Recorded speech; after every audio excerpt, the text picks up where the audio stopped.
Hello students, कैसे हैं आप? आई होप सब बहुत बढ़िया होंगे।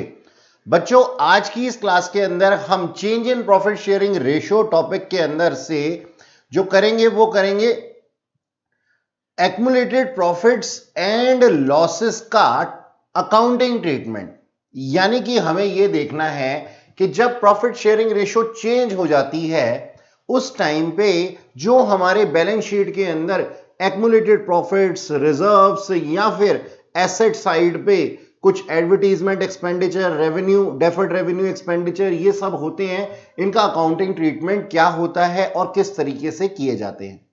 तो चलो बच्चों, करते हैं स्टार्ट आज की क्लास। देखो बच्चों, होता क्या है हमारे पास में, टॉपिक का नाम सबसे पहले हमें लिखना है ऊपर, आप भी अपनी कॉपीज में लिखिएगा।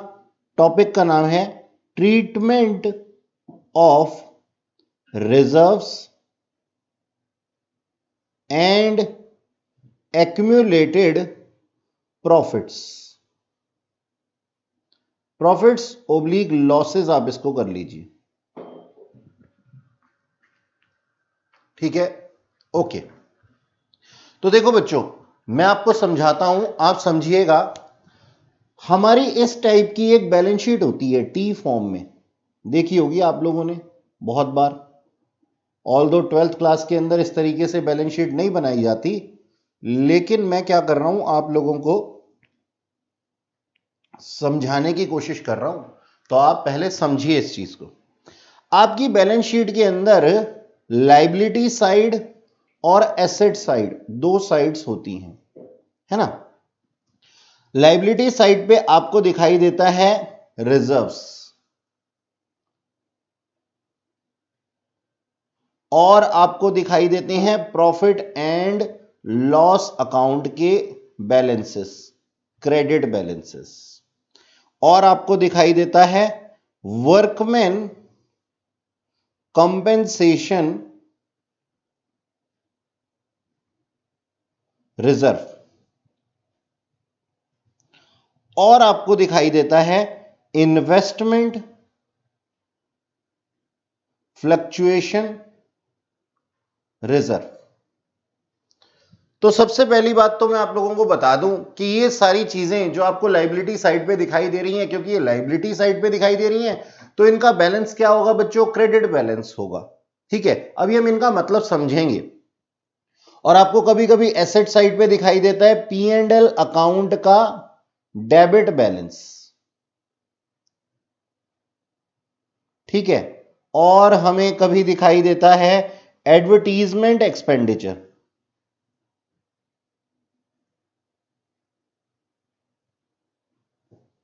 है ना?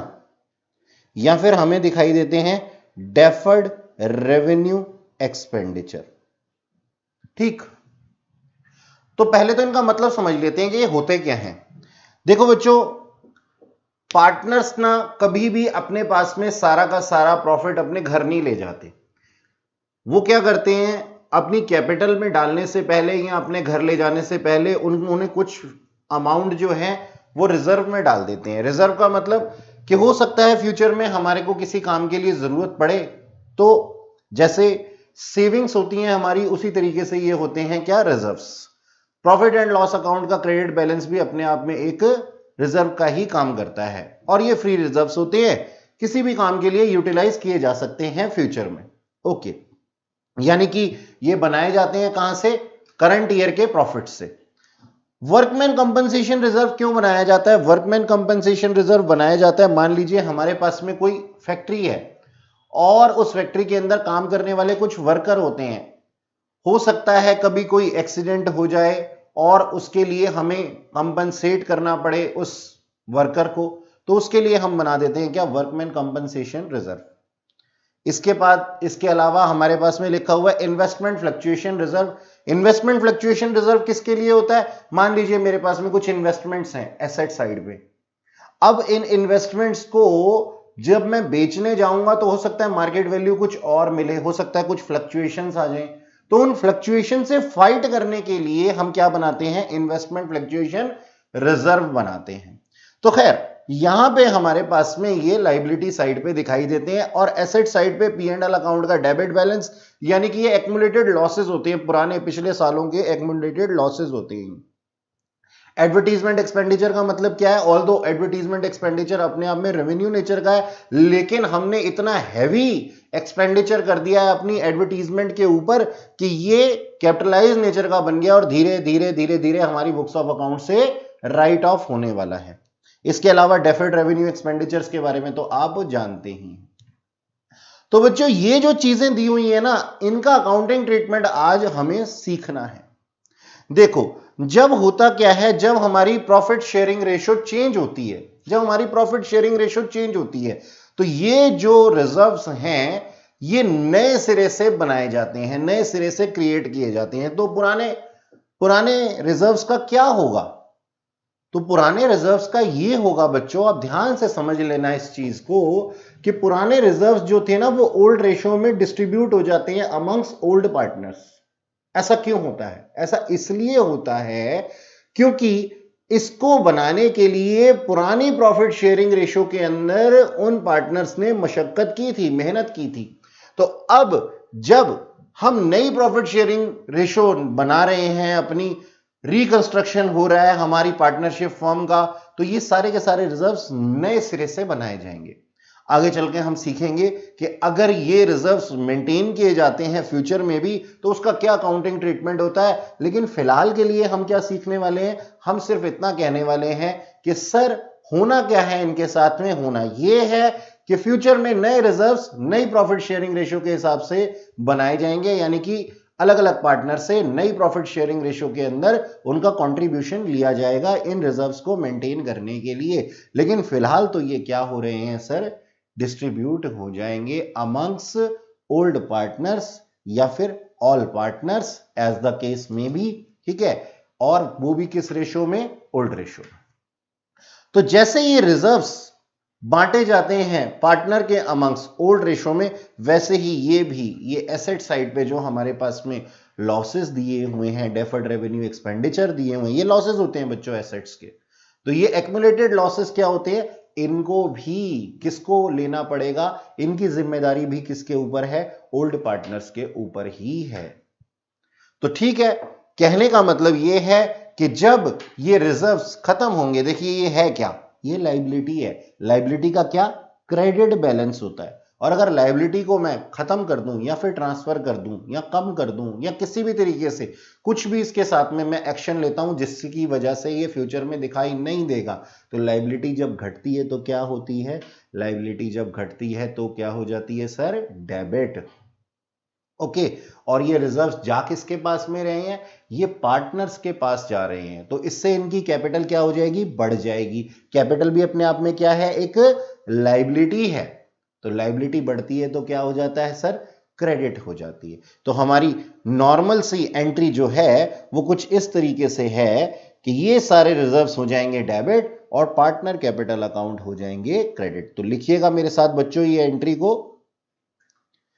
आई होप आप लोगों को ये क्लियरली दिखाई दे रहा होगा। रिजर्व्स, हां जी लिखिएगा, reserves account debit, profit and loss debit, workman compensation reserve debit. अभी इसके बारे में वर्कमैन कंपनसेशन रिजर्व और इन्वेस्टमेंट फ्लक्चुएशन फंड की अलग से कहानी आप लोगों को मैं सुनाऊंगा, उनका भी कुछ अकाउंटिंग ट्रीटमेंट है जो हमें सीखना है, ठीक है। तो workman compensation reserve debit, investment fluctuation reserve account debit to old partners capital account, ठीक है। और किस रेशो में? ये सर रेशो होगी अपनी पुरानी वाली ओल्ड रेशो में, ठीक है, ओल्ड रेशो में। तो गलत मत कर दीजिएगा कहीं आप इसकी गेनिंग रेशो या फिर सैक्रिफाइसिंग रेशो निकालने बैठ जाएं, ऐसा हमें कुछ नहीं करना है। हमें ओल्ड रेशो में इसको डिस्ट्रीब्यूट कर देना है। ओल्ड रेशो में क्यों डिस्ट्रीब्यूट करना है? क्योंकि सर जब ये बनाए गए थे तब हमारी ओल्ड रेशो एग्जिस्टेंस में थी। ओके, ठीक इसी तरीके से एसेट्स, एसेट साइड पे जो चीजें हमें दिखाई दे रही हैं, अगर वो कम होंगी, एसेट्स अगर कम होते हैं तो क्या हो जाते हैं सर? वो हो जाते हैं सर क्रेडिट। तो पार्टनर कैपिटल अकाउंट इससे क्या हो जाएगा? डेबिट। ठीक है, तो हम क्या बनाएंगे इसमें हम एंट्री लिखेंगे ऑल पार्टनर्स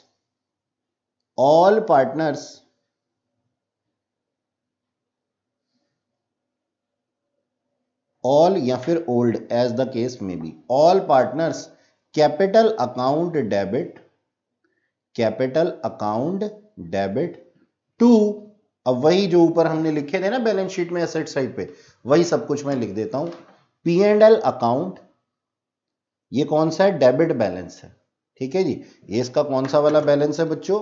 ये डेबिट बैलेंस वाला P&L है, और वो क्या था? क्रेडिट बैलेंस वाला P&L था। तो जितना भी होगा ये हमारा क्रेडिट हो जाएगा। और क्या था हमारे पास? टू एडवर्टीजमेंट एक्सपेंडिचर अकाउंट, ये भी क्रेडिट हो जाएगा। और टू डेफर्ड रेवेन्यू एक्सपेंडिचर, ये भी क्या हो जाएगा? क्रेडिट हो जाएगा। ठीक है, आप लोगों को समझ में आई ये बात कि हम इसका क्या ट्रीटमेंट करते हैं? Accounting treatment. ठीक, अच्छा जी। अब जैसा कि मैंने आप लोगों को अभी थोड़ी देर पहले बताया था कि मैं आप लोगों को क्या सिखाऊंगा? वर्कमैन कंपनसेशन रिजर्व की कहानी सुनाऊंगा, और उसके बाद में उसका हम अकाउंटिंग ट्रीटमेंट सीखेंगे। तो देखो बच्चों,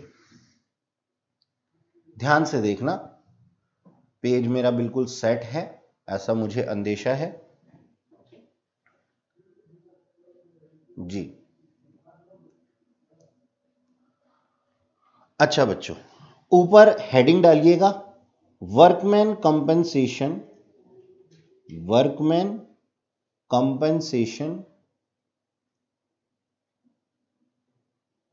रिजर्व। जैसा कि मैंने आप लोगों को अभी अभी बताया कि वर्कमैन कंपनसेशन रिजर्व क्या होता है? वर्कमैन कंपनसेशन रिजर्व होता है sir in case of any accidents, अगर किसी तरीके की कोई ऑब्लिगेशन हमारे ऊपर आ जाती है तो उसको हम कहां से दे सकते हैं? वर्कमैन कंपनसेशन रिजर्व से। ठीक है, अब ये तो था इसका मीनिंग। अब हमारे पास है ना कुछ केसेस है। केसेस क्या है? आओ देखते हैं। केस 1 जो मैंने आपको बताया वो अभी आपका सिर्फ मीनिंग था। केस 1 आप लिखिएगा यहां पे, व्हेन नो क्लेम। बेटा इसको है ना आराम से और ध्यान से सीखना है हमें। उसका कारण, क्योंकि ये हमारे मेन क्वेश्चन के अंदर भी आएंगे। ठीक है, अच्छा, तो when no claim against workman compensation reserve arise. ठीक है, होगा क्या? होगा ये, देखो ध्यान से समझो पहले सिचुएशन को, बाद में करेंगे इसका अकाउंटिंग ट्रीटमेंट। अकाउंटिंग ट्रीटमेंट तो अपने आप ही हो जाएगा अगर हमें चीज समझ में आ जाती है तो।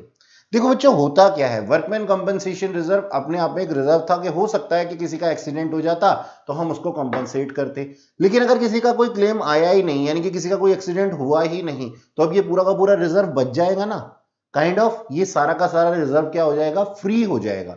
और जब भी कोई रिजर्व फ्री हो जाता है तो उसके साथ में हम क्या करते हैं सर? उसको हम ओल्ड पार्टनर्स को ओल्ड रेशो में डिस्ट्रीब्यूट कर देते हैं, क्योंकि फ्री हो गया तो किसके पास जाएगा?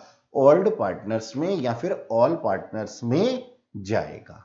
क्यों जाता है ये? इस वजह से क्योंकि सर जब ओल्ड पार्टनर्स ने इसको बनाया था, जितने भी हमारे पार्टनर्स थे पुराने वाले या फिर चाहे पार्टनर वही वाले हों, नई प्रॉफिट शेयरिंग रेशियो चेंज होती है दो तरीके से, या तो किसी का एडमिशन हो जाता है या रिटायरमेंट हो जाती है, या फिर हम शेयरिंग रेशियो को चेंज कर देते हैं। तो इसलिए मैं बार बार बोलता हूं ओल्ड पार्टनर। तो बच्चों होगा क्या? ये इन लोगों ने ही पेट काट काट करके अपना ये रिजर्व बनाया था, और आज इसके अगेंस्ट कोई क्लेम है नहीं, और अगर क्लेम नहीं है तो ये फ्री हो गया तो जिसका था उसी के पास चला जाएगा। जैसे कहते हैं ना, तेरा तुझको अर्पण क्या लागे है मोरा। ठीक है, देखते हैं बेटा। तो अब देखिए, वर्कमैन कंपनसेशन रिजर्व अपने आप में एक लायबिलिटी थी। लायबिलिटी जब कम हो जाती है या खत्म हो जाती है तो क्या हो जाती है, डेबिट। तो बिल्कुल सही, आप लोगों ने जो समझा वो बिल्कुल सही। आप यहां पे लिखिएगा, therefore full reserve become free. और अगर फ्री हो गया तो क्या हो जाएगा, डिस्ट्रीब्यूट हो जाएगा। Hence distribute amongst partner in old profit sharing ratio. और इसकी एंट्री क्या होगी बच्चों, इसकी एंट्री होगी, बिल्कुल ही आसान है इसकी entry, workman compensation reserve account debit to partners capital account. तो ये क्या था, आप नरेशन लिखेंगे, being workman compensation reserve transfer to partners capital account. ठीक है, ये हमारी नरेशन थी। आई होप आप लोगों को बहुत अच्छे से ये चीज समझ में आ गई होगी। ठीक है, चलो अब ना अगला केस देखते हैं, अपना केस 2। देखना, आप इसको अपनी कॉपी में एकदम नीट एंड क्लीन तरीके से बनाएंगे। तो अब हम लिखते हैं क्या, केस 2। केस 2 लिखो, when claim exist against workman compensation reserve. यानी कि अगर कोई क्लेम आ जाएगा तो हम क्या करेंगे। अब एक बात बताओ, मान लो किसी फैक्ट्री के अंदर, हमारी एक फैक्ट्री है जिसके अंदर किसी वर्कर के साथ में कुछ एक्सीडेंट हो गया। अब अगर एक्सीडेंट हो गया तो उस केस में क्या होगा, हम क्या सारे के सारे रिजर्व्स को डिस्ट्रीब्यूट कर दें, नहीं बेटा। पहले हम क्या देंगे, उन लोगों को उनका हक देंगे, फिर जो बच जाएगा वो डिस्ट्रीब्यूट कर देंगे अगर बचा तो बच्चों देखना जरा ध्यान से, मान लीजिए यहां पे ये छोटी सी एक बैलेंस शीट है, यहां पे लिखा हुआ है वर्कमैन कंपनसेशन रिजर्व, और वर्कमैन कंपनसेशन रिजर्व था 5 लाख रुपीस। नीचे एडजस्टमेंट में दिया हुआ है, क्या दिया हुआ है कि workman compensation claim was 5 lakh. अच्छा, अब आप देख सकते हैं कि हमारे पास में वर्कमैन कंपनसेशन रिजर्व क्या था, 5 लाख का था, और हमारा क्लेम भी कितना आ गया, 5 लाख का। यानी कि workman compensation reserve is equal to workman compensation claim. तो अब कुछ बचेगा क्या हमारे पास में फ्री, नहीं सर, कुछ भी नहीं बचेगा फ्री। और अगर हमारे पास में कुछ भी फ्री में नहीं बचता है तो क्या हो जाएगा, सारा का सारा वर्कमैन कंपनसेशन क्लेम के अंदर ही चला जाएगा। हम इसकी क्या एंट्री बनाएंगे, वर्कमैन कंपनसेशन। अब इसकी एंट्री क्या होगी,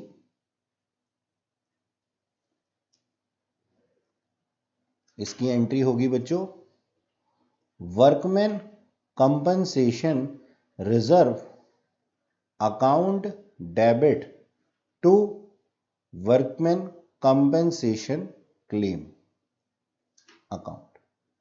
कितने से, 5 लाख रुपीस से ही।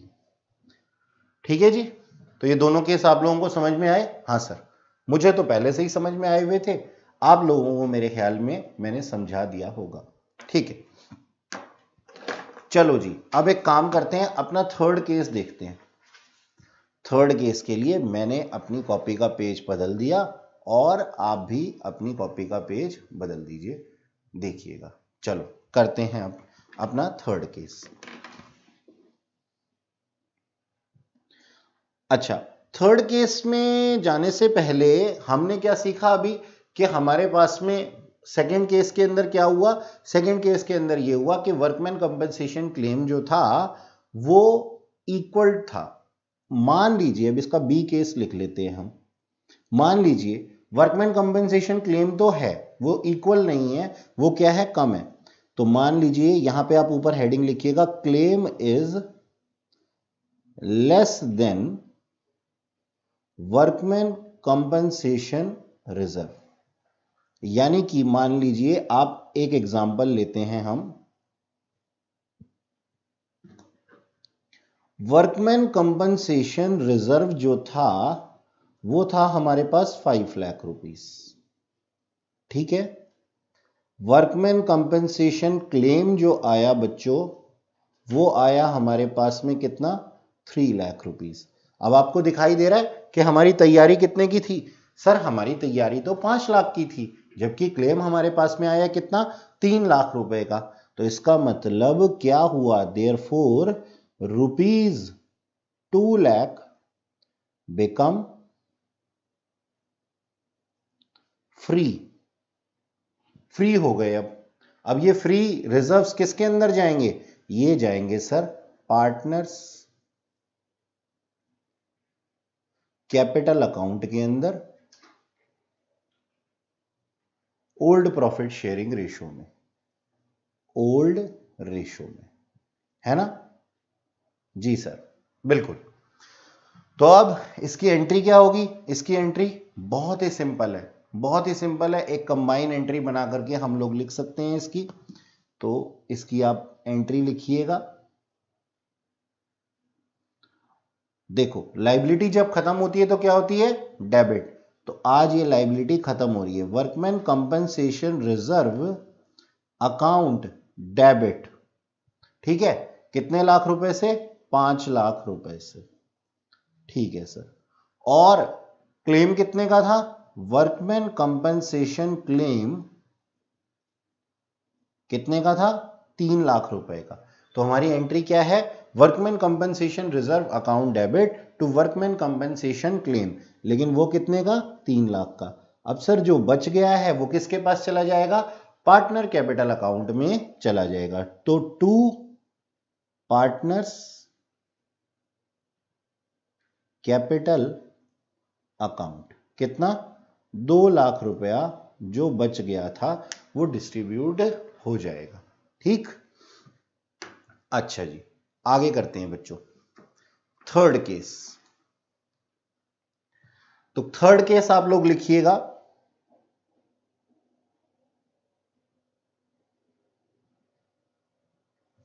थर्ड केस जो है, if claim is more than workman compensation reserve. हां जी, ये हेडिंग आप लोगों को समझ में आई। देखो होता क्या है, कभी कभी हमने जो तैयारी कर रखी थी, हमने जो रिजर्व बना रखे थे, वो बना रखे थे मान लो 5 लाख रुपए के, और मेरे पास जो क्लेम आ गया वो आ गया 7 लाख रुपए का। अब 7 लाख रुपए का जो क्लेम आया है, इसके लिए मैंने तैयारी तो केवल 5 लाख की कर रखी थी। तो क्या होगा, अब क्या करें, हम कहां से लेकर के आए ये क्लेम के पैसे, डिस्ट्रीब्यूशन होने की बात तो बहुत दूर की है, अभी तो हमारे को क्लेम का पैसा ही नहीं पूरा बढ़ रहा। तो बच्चों जैसे फ्री होने पे कोई भी रिजर्व अगर फ्री होता है तो उसको डिस्ट्रीब्यूट कौन करता है, पार्टनर्स डिस्ट्रीब्यूट करते हैं। ठीक इसी तरीके से अगर क्लेम बड़ा होगा तो उसको भी किसके अमंग डिस्ट्रीब्यूट किया जाएगा, यानी कि लायबिलिटी भी किसकी होगी, लायबिलिटी कंपनसेट करने की पार्टनर्स की ही होगी। यानी कि यूं कहें कि अगर अंगूर मीठे हैं तो पार्टनर्स के पास जाएंगे, और अगर खट्टे हैं तो भी पार्टनर्स के पास ही जाएंगे। तो चाहे ऑब्लिगेशन आए तो भी पार्टनर, और अगर कुछ प्रसाद बंट रहा हो, फ्री हो, तो भी पार्टनर। ठीक है, तो चलो अब देखो, इसके लिए तो बहुत आसान है। बस बच्चों करना क्या होता है, हम ना पूरे साल कोशिश करते रहते हैं एंट्रीज को रटने की। कोई जरूरत नहीं है हमें एंट्रीज रटने की। हमारे को क्या करना होता है, सिर्फ सिचुएशन को देखो, सिचुएशन को समझो और सिचुएशन का अकाउंटिंग ट्रीटमेंट कर दो। आपके अंदर से अपने आप वो फील आती है कि अब होने क्या वाला है। ठीक है, अगर आपने पढ़ रखा है तो, पढ़ना तो जरूरी है। अच्छा जी, तो वही मेरा एग्जाम्पल जो मैंने अभी लिया उसी को मैं इस कॉपी पे आप लोगों के साथ में शेयर करता हूं। मान लीजिए मेरे एग्जाम्पल में क्या था, वर्कमैन कंपनसेशन रिजर्व जो था वो 5 लाख का था और वर्कमैन कंपनसेशन क्लेम जो था वो था 7 लाख रुपीस का। इसका मतलब सिचुएशन क्या है, मोर देन। ठीक, अब हम इसका क्या करेंगे, अब इसकी एंट्री किस तरीके से करेंगे,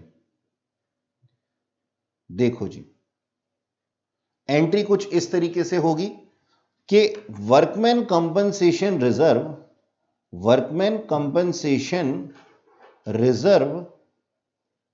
account debit to provision for workman compensation claim.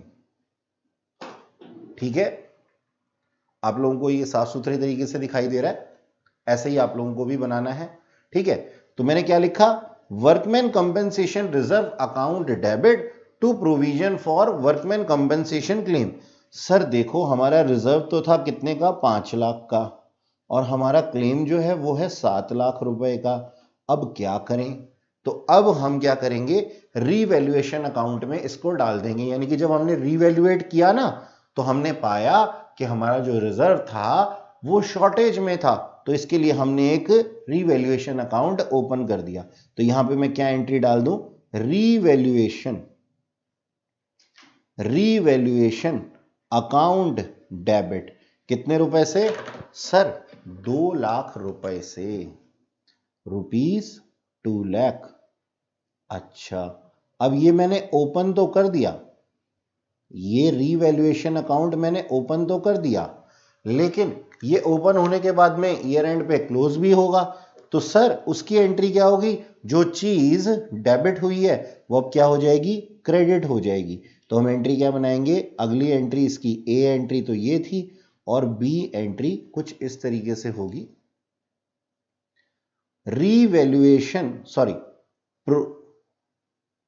Partners capital account debit, यानी कि रीवैल्यूएशन अब क्या हो जाएगा, क्रेडिट हो जाएगा, और पार्टनर कैपिटल क्या हो जाएंगे, डेबिट हो जाएंगे। क्योंकि जो ये रीवैल्यूएशन के अंदर जो लॉसेस आए हैं हमारे को, उसको कौन बियर करेगा, उसको बियर करेंगे पुराने पार्टनर्स। ठीक, तो हमारी एंट्री बन जाएगी partners capital account debit to revaluation account, और अमाउंट कितना, अमाउंट वही 2 लाख रुपए। ठीक है, ये पार्टनर्स की कैपिटल अकाउंट डेबिट कर देगा। ठीक है, और ये किस रेशो में, वही ओल्ड रेशो। ओके बच्चों, तो समझ में आया आपको ये कि हम किस तरीके से करते हैं। ये हमारे 3 केसेस हैं जिनको कि आपको अच्छे तरीके से समझना जरूरी है, और अगर आप इसको नहीं समझेंगे तो मेन क्वेश्चन के अंदर आप गलती कर सकते हैं। ठीक है, चलिए अब समझते हैं बच्चों इन्वेस्टमेंट फ्लक्चुएशन रिजर्व को। बहुत ही प्यारे टॉपिक हैं ये दोनों, और बहुत ही आसान भी हैं। ठीक है, आप लोगों की स्क्रीन पे पेज जो है वो बिल्कुल फिट है, ये देखिए इस तरीके से। कभी कभी कुछ कुछ टेढ़ा मेढ़ा हो जाता है, लेकिन कोई बात नहीं, देखिएगा। तो अगला टॉपिक आप लिखेंगे, क्या लिखेंगे आप, अगला टॉपिक आप लिखिए बच्चों, इन्वेस्टमेंट फ्लक्चुएशन रिजर्व। अब ये इन्वेस्टमेंट फ्लक्चुएशन रिजर्व के अंदर होता क्या है, ये हमें देखना है। इन्वेस्टमेंट फ्लक्चुएशन रिजर्व के अंदर जो है वो हमारे पास में अकाउंटिंग ट्रीटमेंट कुछ इस तरीके से होता है कि इन्वेस्टमेंट हम परचेस करते हैं। लेट्स से मैंने एक इन्वेस्टमेंट परचेस की 5 लाख रुपीस की, और मैंने इसके लिए इन्वेस्टमेंट फ्लक्चुएशन रिजर्व बना दिया। क्यों बनाया ये रिजर्व, होता ये है बच्चों कि मान लो मैं 4 साल 6 साल 8 साल बाद इन्वेस्टमेंट को बेचने गया, तो इन्वेस्टमेंट को बेचने पे क्या मुझे वही दाम मिलेगा? हो सकता है ज्यादा मिले, हो सकता है कम मिले, तो फ्लक्चुएशंस होना लाजमी है। ठीक है, अब ये जो फ्लक्चुएशंस होती हैं ये पॉजिटिव भी हो सकती हैं और नेगेटिव भी हो सकती हैं। इसका मतलब क्या हुआ सर, पॉजिटिव कैसे और नेगेटिव कैसे? तो समझना मेरी बात को। मान लो मैंने जो इन्वेस्टमेंट परचेज की है, देखो मैंने जो इन्वेस्टमेंट परचेज की है वो कितने की परचेज की है? 5 लाख की। अब मान लो मेरी जो मार्केट वैल्यू है, मार्केट वैल्यू यानी कि मैं इसको बोलता हूं फेयर मार्केट वैल्यू, वो हो सकती है या तो हो जाए 7 लाख रुपए, या फिर यह भी हो सकता है कि वो हो जाए 2 लाख रुपए। तो अगर ये 7 लाख हो जाती है तो ये क्या है? एक पॉजिटिव सिग्नल है। ये क्या है? एक पॉजिटिव सिग्नल है। और अगर ये 2 लाख हो जाती है तो ये क्या है? नेगेटिव सिग्नल है, यानी कि दुख की बात है। तो खैर हमें क्या करना पड़ता है? अपने दुख को मद्देनजर, जैसे हम कहते हैं ना कि think for best and prepare for worst, तो प्रिपेयर फॉर वर्स्ट के लिए हमें क्या करना पड़ता है? एक रिजर्व बनाना पड़ता है कि अगर फ्यूचर में हमारी फ्लक्चुएशंस की वजह से हमें इन्वेस्टमेंट में कुछ लॉसेस आ जाएं तो हम उसको ओवरकम कर पाएं। ठीक, तो अब देखना होगा क्या, इस तरीके से हम इसको सीखेंगे कि ये हमारे फर्स्ट अटेम्प्ट में ही हमें समझ में आ जाए। तो चलो हम करते हैं इसका केस 1 कि अलग अलग सिचुएशंस में, अलग अलग सिचुएशन में इन्वेस्टमेंट फ्लक्चुएशन रिजर्व का क्या ट्रीटमेंट होगा, यही हमें इसमें सीखना है। मान लो जो बुक वैल्यू है वो है equal to market value, market value यानी कि मैं ये कहना चाहता हूं कि मैंने जो इन्वेस्टमेंट को परचेज किया था उसका अमाउंट जो था बुक वैल्यू का वो था 5 लाख, और ये बिकी भी कितने पे? 5 लाख पे ही। अब क्या होगा इस सिचुएशन में? मैंने तो एक इन्वेस्टमेंट फ्लक्चुएशन रिजर्व भी बना रखा था, तो मेरा जितना भी इन्वेस्टमेंट फ्लक्चुएशन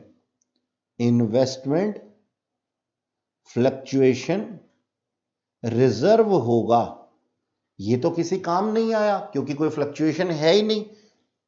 यहां पे हम लिख देते हैं नो फ्लक्चुएशन। ठीक है ना, कोई फ्लक्चुएशन है ही नहीं, तो इन्वेस्टमेंट फ्लक्चुएशन रिजर्व क्या हो गया? बेकार हो गया। तो बेकार नहीं कहते इसको बेटा, हम कहते हैं फ्री हो गया, फ्री हो गया। इसका मतलब क्या था? आज तक हमने कुछ पैसा क्या रखा हुआ था? अपने प्रॉफिट्स का कुछ पैसा रिजर्व बना करके रखा हुआ था कि कहीं एक काम के लिए ये यूटिलाइज हो सकता है, लेकिन वो काम के लिए वो यूटिलाइज नहीं हुआ, और आज हमारी प्रॉफिट शेयरिंग रेशो चेंज हो रही है। तो आज के बाद हो सकता है ये इन्वेस्टमेंट फ्लक्चुएशन फंड दोबारा बनाया जाए या ना बनाया जाए, लेकिन बहरहाल आज के टाइम पे तो क्या होगा? हम इसको खत्म कर देंगे। हम इसको खत्म करने जा रहे हैं और हम देख रहे हैं कि इसके अंदर से कोई यूटिलाइजेशन नहीं हुआ, और अगर यूटिलाइजेशन नहीं हुआ तो ये क्या हो जाएगा? फ्री। और जो भी चीजें फ्री हो जाती हैं वो कहां चली जाती हैं? पार्टनर्स कैपिटल अकाउंट में। तो इन्वेस्टमेंट फ्लक्चुएशन रिजर्व क्या था? अपने आप में एक लायबिलिटी थी, और पार्टनर कैपिटल अकाउंट क्या थे? अपने आप में वो भी एक लायबिलिटी है। तो जो लायबिलिटी कम होती है या खत्म होती है या ट्रांसफर होती है वो क्या हो जाती है? डेबिट। और जो लायबिलिटी एग्जिस्टेंस में आ जाती है वो क्या हो जाती है? क्रेडिट। तो साफ है, बिल्कुल साफ है इसकी एंट्री। हमारी एंट्री क्या होगी? हमारी एंट्री बिल्कुल ही सिंपल है कि investment fluctuation reserve account debit to partners capital account. ठीक है, ओके। तो इन्वेस्टमेंट फ्लक्चुएशन रिजर्व जो था वो मान लीजिए मेरे पास में कितना था? मान लीजिए मेरे पास में था 3 लाख रुपए। तो ये 3 लाख किसमें डिस्ट्रीब्यूट हो जाएंगे? पार्टनर्स में डिस्ट्रीब्यूट हो जाएंगे। और बच्चों कौन सी रेशो के अंदर? ओल्ड रेशो के अंदर। तो यहां पे हम नरेशन क्या लिखेंगे? Being investment fluctuation reserve transfer to partners capital account in old profit sharing ratio. ठीक, ओके, ये थी हमारी नरेशन। अच्छा, ये तो था केस फर्स्ट, जिसके अंदर की हमें यूटिलाइजेशन हमारा कुछ हुआ नहीं और पूरा का पूरा क्या था? फ्री हो गया। चलो अब आगे देखते हैं कि आगे की सिचुएशंस में क्या होने वाला है। देखो बच्चों, हम करते हैं केस 2। अब केस 2 के अंदर मैं सिचुएशन लेता हूं कि मार्केट वैल्यू यानी कि फेयर मार्केट वैल्यू जो है, market value is less than book value. ठीक है, मार्केट वैल्यू जो है वो बुक वैल्यू से कम है। यानी कि मैंने कि कोई इन्वेस्टमेंट जो परचेज की थी वो 5 लाख की थी और आज वो जो है वो 2 लाख की या 3 लाख की या इससे कम लेवल पे आ गई है। तो अब इस केस में हमारे पास में कुछ अलग अलग तरीके के केस होते हैं। वो क्या केस होते हैं जरा ध्यान से समझिएगा। आपको ये समझ में आ रहा है ना कि यहां पे क्या लिखा है? लेस लिखा है। ये लिखा है लेस देन बुक वैल्यू, यानी कि हमने जो एस्टिमेशन उसका लगाया था, ये एस्टिमेशन से ये कम वैल्यू पे आ गई है। ठीक है, लेस वैल्यू तो है, यानी कि लेस का मतलब हम क्या कहते हैं? Fall in value. Fall in value, ठीक है। अब fall is less than investment fluctuation reserve. Investment fluctuation reserve क्या होता है? तैयारी होती है। ठीक है, तो अब एक एग्जांपल ले लेते हैं इस सिचुएशन को समझने के लिए। ठीक है, आपकी स्क्रीन पे ये ठीक से दिखाई दे रहा है? हां जी, देखिएगा। तो मान लीजिए यहां पे हमारा इन्वेस्टमेंट फ्लक्चुएशन रिजर्व था, वो था करीब 3 लाख रुपए का, और मेरी इन्वेस्टमेंट जो है वो है 5 लाख रुपए की। ठीक है, और इन्वेस्टमेंट का जो प्राइस आ गया, अब एडजस्टमेंट में दिया हुआ है इन्वेस्टमेंट वैल्यू, वो कितनी आ गई? वो आ गई 4 लाख रुपए। अब आप लोगों को ये दिखाई दे रहा है कि 5 लाख की चीज थी जिसका की वैल्यू कितना आ गया? 4 लाख आ गया।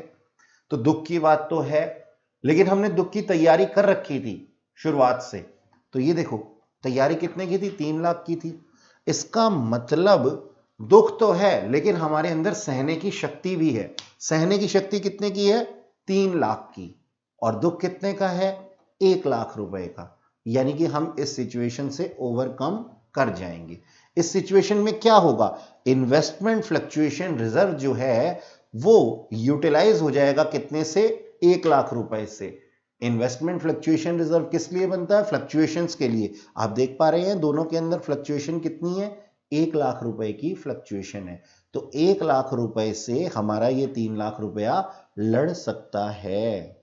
तो हमारा जो इन्वेस्टमेंट फ्लक्चुएशन रिजर्व है वो यूटिलाइज हो जाएगा 1 लाख तक, और बचे हुए 2 लाख क्या हो जाएंगे? बचे हुए 2 लाख सर फ्री हो जाएंगे।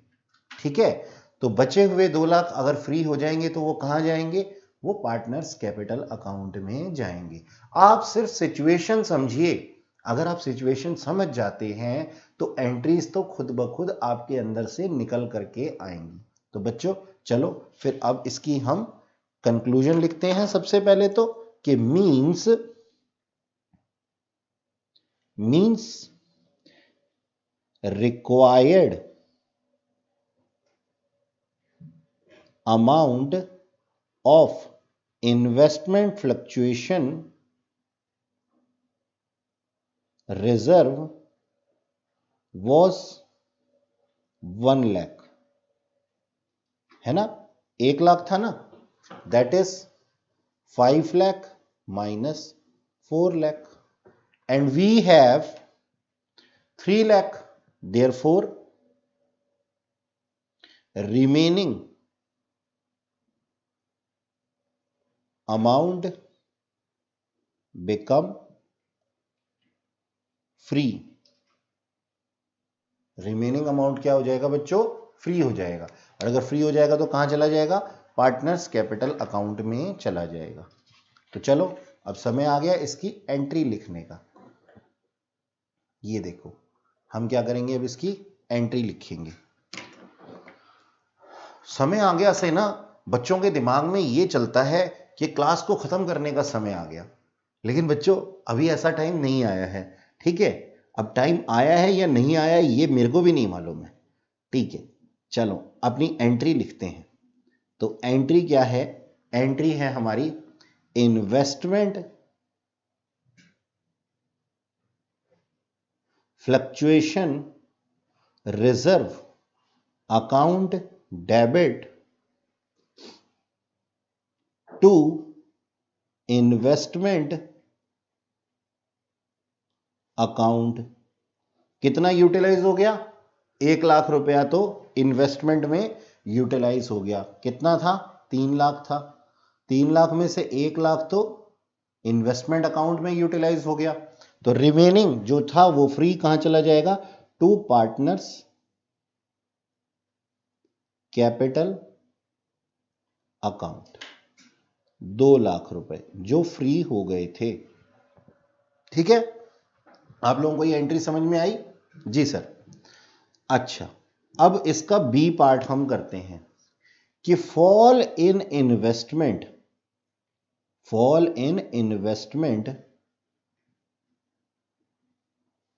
Is equal to investment fluctuation reserve. ठीक है, इन्वेस्टमेंट फ्लक्चुएशन रिजर्व के इक्वल है. चलो एक काम करते हैं, एग्जाम्पल लेते हैं इसका भी. हमने लिया एक एग्जाम्पल, ध्यान से समझना, बिल्कुल ध्यान से, कोई हड़बड़ी नहीं. ठीक है, मान लो मैंने इन्वेस्टमेंट जो थी वो कितने की खरीदी थी?